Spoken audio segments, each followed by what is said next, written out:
Cristiano Ronaldo is one of the most valuable footballers on the planet. His talent is mesmerizing. He's really good technically, he's really fast. He's an athlete, a complete athlete. Cristiano Ronaldo is one of the best players in the world. But what is it that gives Ronaldo the edge over other players? To find out, he's come to this specially created state-of-the-art laboratory in Madrid. Here, in a world exclusive, sports science experts are going to forensically analyze what makes him such an efficient machine. Ronaldo will submit to an array of tests, each one designed to investigate a different strength in his game. It's amazing to see how my body works, so it's a fun day. The results are revealing and often surprising as Cristiano Ronaldo is tested to the limit.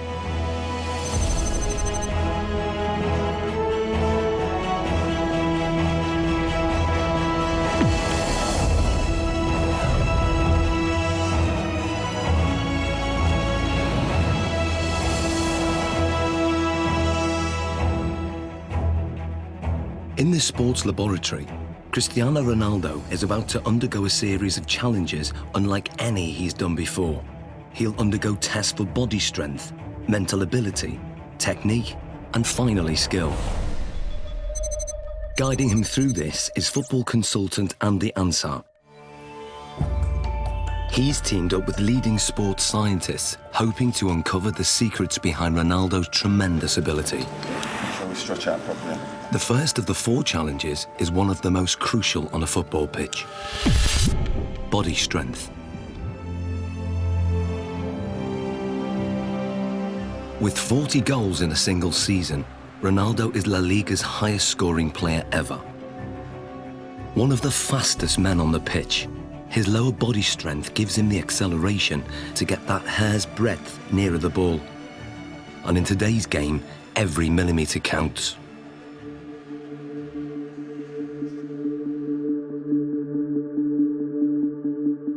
To test Ronaldo's sprinting ability, Andy has developed a 2-part challenge.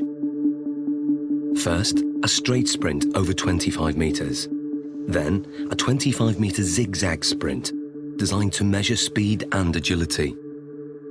To draw a comparison, Ronaldo is going to race against professional sprinter Angel David Rodriguez. Rodriguez is the Spanish champion over 100 metres, but how will he compare with Ronaldo over 25 metres? Infrared beam timing gates will give split-second results. And in charge of the test is biomechanics expert Neil Smith. We want to see the different muscles and the different components that are used in order to find out who's quicker, a sprinter or a footballer. Rodriguez is going to go first. Take your marks. Set.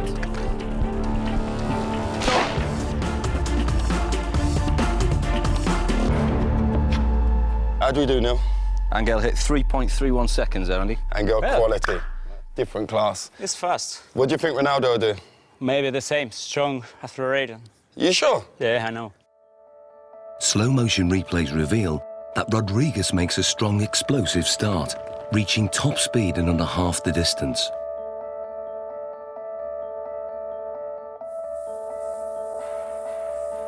All his movements are in a straight line, very linear, nothing from side to side at all. Everything is moving in front to back directions. No energy is wasted. Rodriguez has a high knee action. This gives him a very long stride length of 2.5 metres. Ronaldo's target to beat is 3.31 seconds. Let's see what he's got. Coming in, buddy. Let's get Ronaldo on the blocks. Okay, Neil. Set.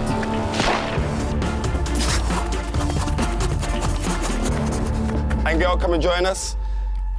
What was Ronaldo's time? He's done well, Andy. He's got 3.61 seconds. And what was Angel's time? Angel clocked in at 3.31. So that's 0.3 seconds. 0.3 difference. Absolutely quality.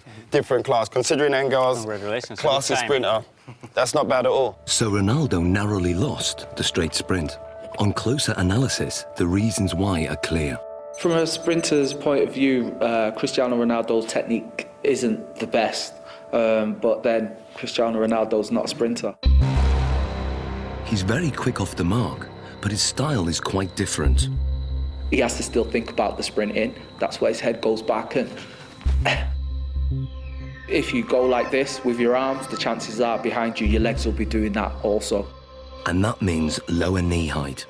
Because of his usual increase in speed and decrease in speed during a game of soccer, his stride length is quite short and quite sharp, quite staccato, and only covers 1.7 metres per stride.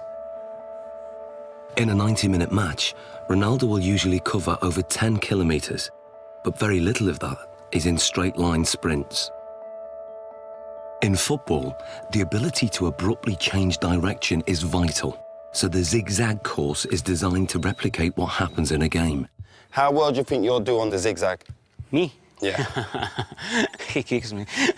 let's go and do our thing. Come on, guys, let's give it a go. Take your marks. Get set. Go. Rodriguez is still very fast around this course. He navigates the poles well, keeping his balance even when his body is almost at 45 degrees at some points.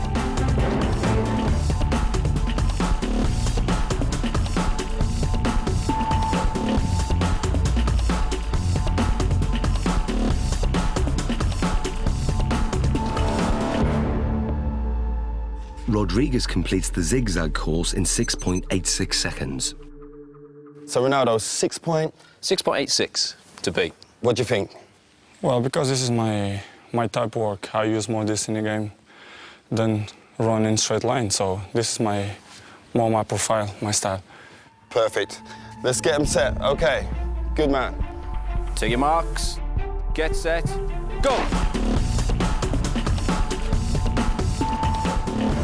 Ronaldo's style again has very little in common with the sprinters.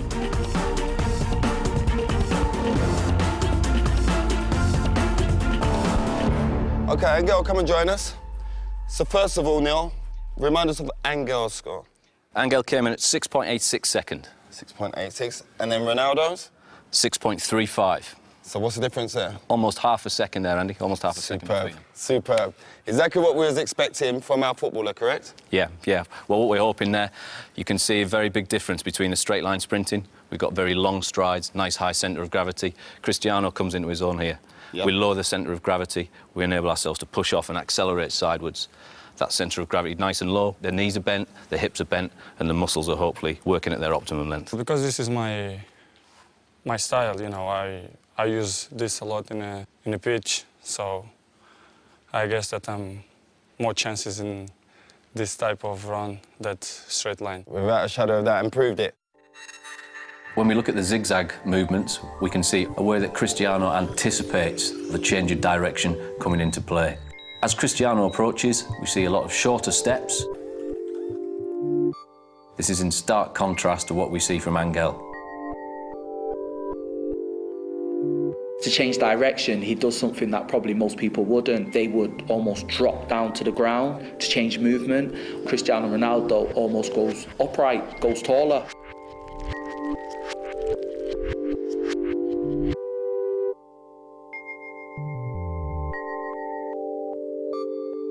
Oh, look, he jumps into it with 2 feet this turn. Here we go. Yeah. There we go, there. Yeah, we can see Angel using 1 foot there to break in one particular stride and to try and push off in the very next. Cristiano's decelerating using both feet. Yeah. Places his centre of gravity inside the line of his foot, Yep. and away he goes. It's almost like he uses 1 foot primarily Yeah. for taking the braking force, as we see that inside There. foot there. Then the outside foot is more for the acceleration force. And Cristiano places approximately 5 body weights worth of force through that outside foot towards the next turn.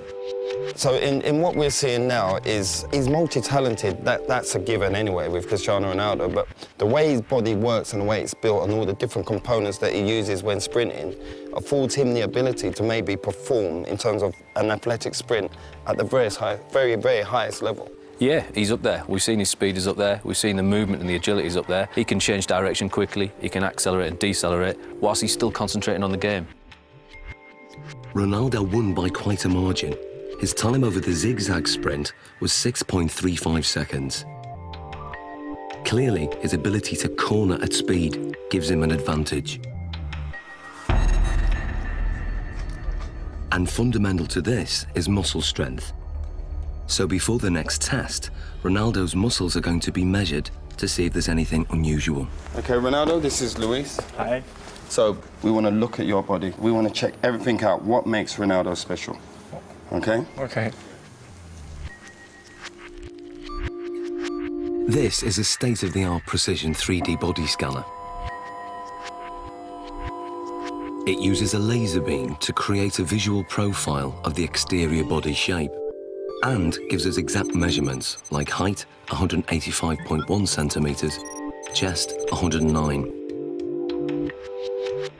Ronaldo has extremely lean, well-defined musculature. He has 3% less body fat than a supermodel.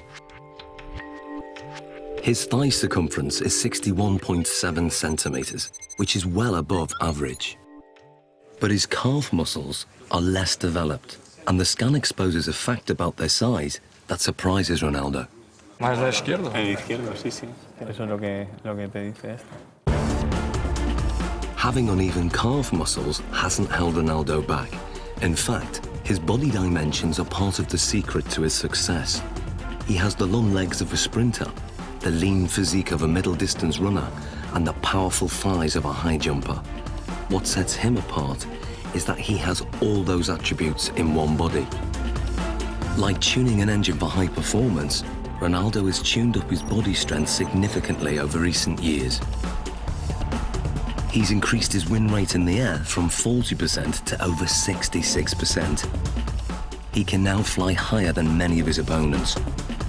So next, Ronaldo's explosive jumping ability is going to be tested. Here we are. Okay, Ronaldo, this is the high jump. Now explain to us how this works. What we're going to get you to do is a test of lower body power. The higher you jump, the more powerful your legs are going to be. So we're going to place you on the mat. We're going to instruct you to jump as high as possible, give it your maximal effort, and try and land back on the mat again. This mat is actually a very sensitive pressure sensor that measures takeoff force. And the key thing is having his hands on his hips, correct? We're going to try not to use the arms as an extra counterbalance. So that's why we do this, so that he can't use his arms as elevation. So It's we're just trying about to the legs. Concentrate just on explosive Okay. leg power. Okay. 3, 2, 1.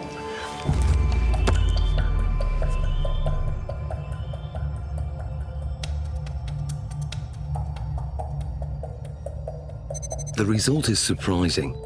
Ronaldo jumps only 44 centimeters, barely average, with a force of just 1.5 times his body weight. Something's wrong.